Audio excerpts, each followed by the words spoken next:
Am I the antagonist for calling out my stepmom's hypocrisy? When I turned 17, my father married a woman he had been dating for a while. I hadn't known her for long, but that all changed when I met my stepbrother. My stepbrother and stepmom have a strained relationship, but that's not my concern. However, my stepbrother did tell me that at one point, my stepmom abandoned one of her children in California. This was a significant revelation for me, so I promised him that I would only share it if necessary. Well, that time came when I was about to graduate Navy boot camp. Just to provide some context, my parents divorced when I was little, and since then, my dad's side of the family falsely claims that my mother abandoned me and my father. As my graduation date approached, my dad and stepmom wanted to surprise me by bringing my girlfriend along. I was thrilled and eagerly looked forward to seeing my girlfriend again. My mother was also attending my graduation ceremony, so I had to split the day in two and spend the afternoon with my father and the evening with my mother. I was perfectly fine with that because I was just happy to see my family again. When I returned home on leave after completing my training, my girlfriend showed me some messages my stepmom had sent her before my boot camp graduation. In these messages, my stepmom falsely claimed that my mother abandoned me and my father when I was little, which is why we had to split up the date. I was furious and filled with anger because not only was her statement a lie, but she did exactly what she accused my mom of doing. I was ready to confront her, but I had promised my stepbrother that I wouldn't share unless absolutely necessary. So I called him and explained the situation. He supported me and was even excited about it. The following day, I confronted my stepmom, telling her to respect my privacy since I had done the same for her. I also asked her not to text my girlfriend unless it was necessary. She became quiet, so I asked her, "What happened to the son you abandoned?" Her face turned red and she asked how I knew about it. I refused to tell her and called her out on her hypocrisy. However, my dad and grandfather did not appreciate it. They accused me of being mean without reason and causing unnecessary drama since she isn't my biological mother. I stood my ground and told them the truth, but they refused to accept it. They preferred to see me as the villain instead of holding my dad's wife accountable. So am I the asshole for calling out my stepmom on her hypocrisy? You're not in the wrong here. Your stepmother spread false information about your mother, which not only hurt your girlfriend, but also undermined your relationship with your mother. You had every right to call her out on her hypocrisy. It's important to stand up for the truth and defend your loved ones when they are being falsely accused. Your stepmother's actions were disrespectful and manipulative, and your father and grandfather should not be dismissing your concerns. They should be supporting you in addressing the issue with your stepmother. It's unfortunate that they are taking her side and invalidating your feelings. You did the right thing by confiding in your stepbrother and discussing the situation before confronting your stepmother. It shows maturity and a desire to resolve the issue in a respectful manner. Overall, you are justified in calling out your stepmother and standing up for the truth. Am I the antagonist for not telling my cousin his ex-wife was a gold digger? About 4 years ago, my cousin married a woman who I believed was only interested in his money. Recently, they finalized their divorce, and he ended up losing a significant amount of his financial assets, although he will still be okay. He discovered that I had made comments about her before they got married and became upset with me for not discussing it with him beforehand. Some background information. My cousin is a successful individual who has started multiple tech companies and earned a substantial amount of money at a young age. When he started dating his now ex-wife, I suspected that she had ulterior motives. I always assumed that he was aware of this as well. Despite being highly intelligent, he is somewhat socially awkward and not conventionally attractive. She appeared to be someone who was primarily interested in material possessions and had aspirations of becoming an Instagram model. It was evident to me, but I was still happy for him, thinking that he deserved some enjoyment after all his hard work. Shortly after they began dating, I heard the news that they were engaged from my mom. My initial reaction was not very enthusiastic, so she asked for more details. I shared my concerns, stating that it seemed like his fiancée only cared about his money. However, I acknowledged that since I didn't see them often due to living in a different city, there might be more to their relationship than I was aware of. My mom scolded me for expressing my thoughts, and I felt somewhat remorseful. Since my family seemed to approve of her, I never brought it up again. They eventually got married and had a child. The divorce turned out to be messy, with my cousin losing a significant portion of his assets,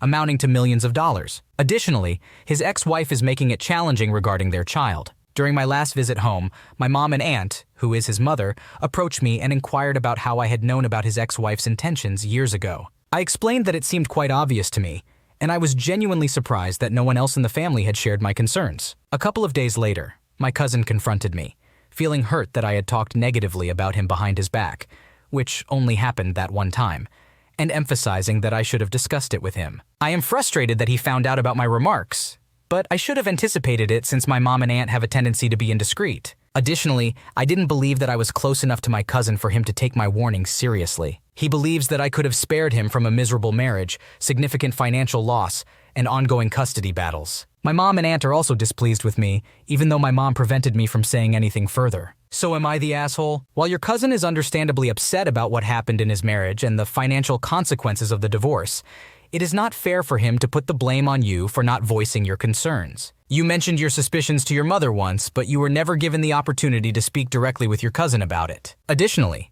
you believed that he was aware of the situation and had made an informed decision. Your cousin should have taken responsibility for his own choices and not expected you to intervene.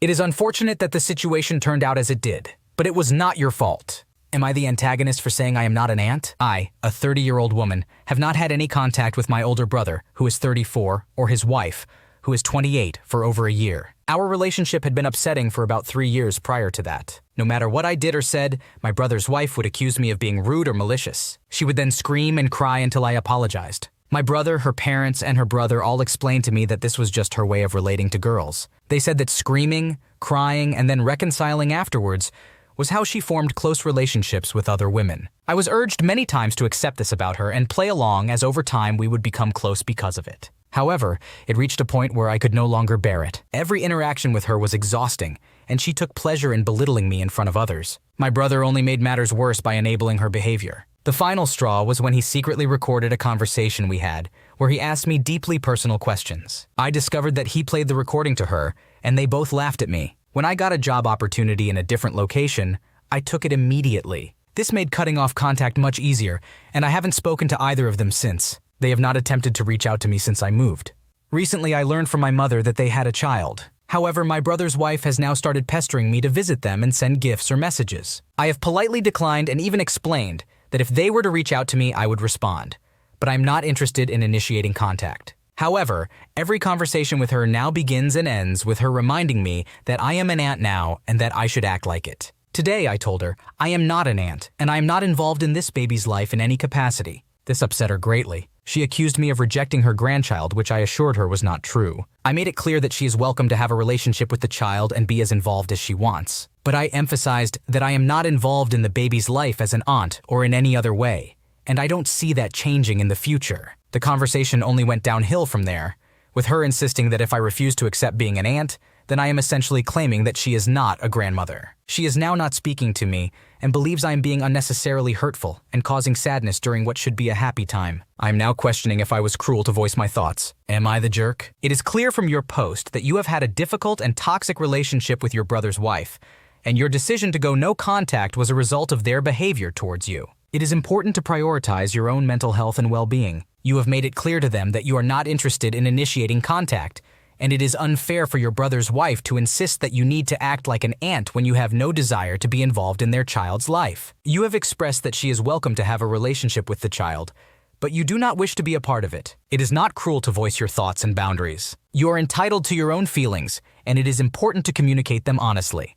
Your brother's wife may be upset, but it is her responsibility to respect your decision and boundaries. Am I the antagonist for telling my 34 female best friend, 35 female, that she needs to move on from her breakup, and otherwise she's never going to get what she wants? A little background.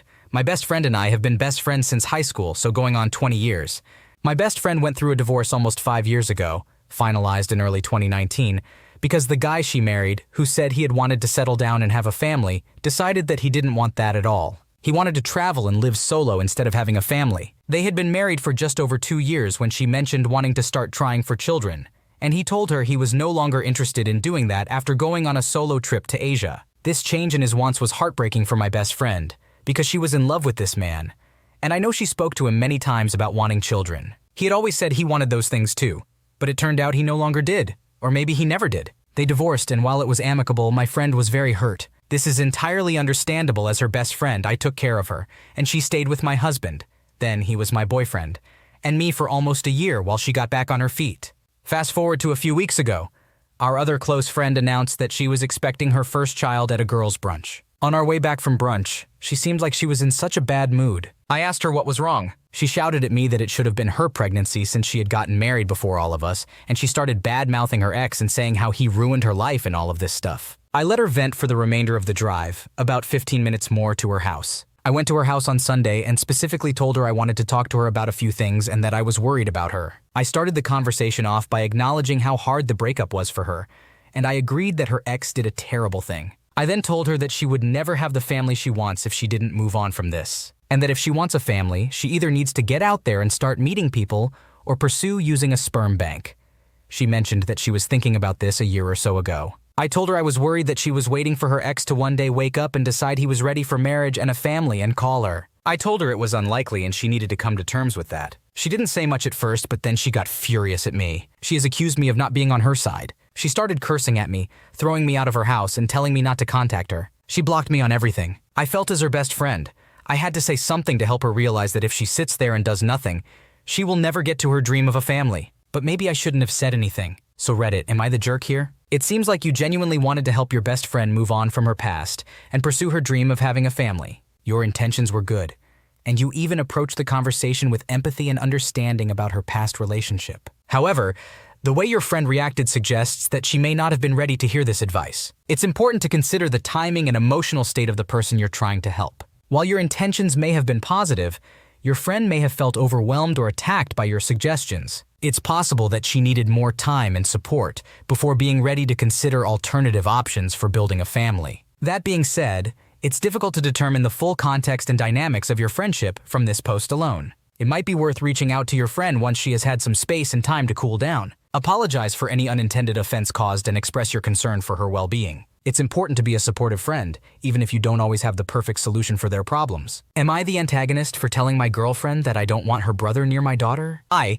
26-year-old male, have been in a relationship with my girlfriend, 25-year-old female, for about a year. I'm raising my 4-year-old daughter June on my own because her mother gave up custody. My girlfriend, Amber, has a brother named John, who I suspect may have a mental disability, but I believe it's not my place to inquire. John is in his 40s and has never moved out. I'm not sure where his income comes from, but he hasn't had a job in around 10 years and is currently not dating anyone. The issue arose a few days ago when Amber wanted to go out for drinks. I, being an unsocial person, didn't want to go, but John insisted that he would watch June. I felt uncomfortable with this arrangement because I didn't want to put June in an unfamiliar situation. Up until then, I had only left her in the care of my parents. However, Amber kept assuring me that John is great with kids and had taken care of June frequently when they were younger. With reluctance, I agreed, gave John her overnight bag, and provided him with instructions for bedtime. Later, we went out in an Uber, and upon returning, I discovered June asleep on the tile floor, curled up tightly and soaked in urine. John was in his room with the door locked. I was livid,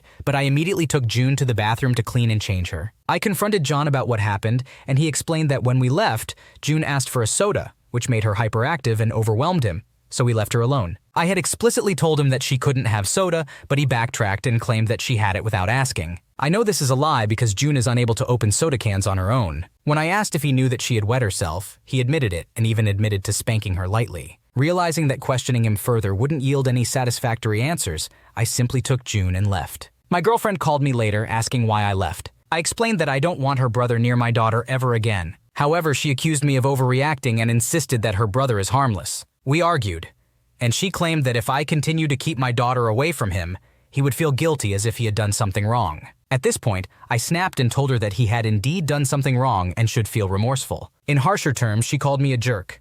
Am I the jerk in this situation? You are not in the wrong here for wanting to protect your daughter. John clearly neglected his responsibilities and endangered your child's well-being by leaving her unattended, allowing her to have soda against your instructions, and even physically disciplining her inappropriately. These actions are unacceptable, and it's understandable that you would want to keep your daughter away from him in the future. Your girlfriend's lack of concern for your daughter's safety and her dismissal of your valid concerns are concerning. It's important that your partner is supportive and prioritizes your child's welfare. Instead, she accuses you of overreacting and tries to guilt-trip you into allowing John near your daughter again. Stand your ground and continue to prioritize your daughter's safety above all else. Am I the antagonist for telling my sister it's her fault her son is being bullied? My sister, who is 33 years old, has 2 sons named Bracken, 13 years old, and Neville, 11 years old. Last weekend, my husband, 24 years old, and I attended a basket raffle at our local library with my sister Bracken, Neville, Bracken's girlfriend, 13 years old, and my sister's husband, 33 years old. This raffle is held annually to raise funds for the library, and many local businesses and organizations donate baskets. These baskets include a variety of items such as gift cards, sports jerseys, and free massages. Bracken, who plays baseball, got some tickets for the sports-related baskets as he does every year, and he has been successful in the past. He then went around with his girlfriend while I stayed with my husband, sister, and the rest of the family, looking at the baskets. At some point, Bracken and his girlfriend joined us. And later, while still browsing, we came across some science-themed baskets that included projects and books for both kids and adults. Neville is interested in this type of stuff. However, things took a turn when Neville saw a few baskets aimed at girls interested in science or STEM. He made derogatory comments about girls, saying they were too dumb for science and implying that they needed special baskets. He even mentioned how the robotics club consisted of only boys. Although my husband and I dismissed his comments, we noticed that some people gave us disapproving looks, and Bracken told Neville to keep his opinions to himself. During the raffle, Bracken won several baskets, but the rest of us were not as lucky. On the car ride home, my husband and I discussed where Neville might have learned such language, but we couldn't figure it out. Later that night, my sister called me, sounding stressed, and told me about how awful Neville's first month of middle school had been. She explained that he was being targeted and bullied. When I asked for more details, she could not stop crying, so I asked her to pass the phone to someone else. Bracken took the phone and informed us that our sister was not telling the truth. According to Bracken,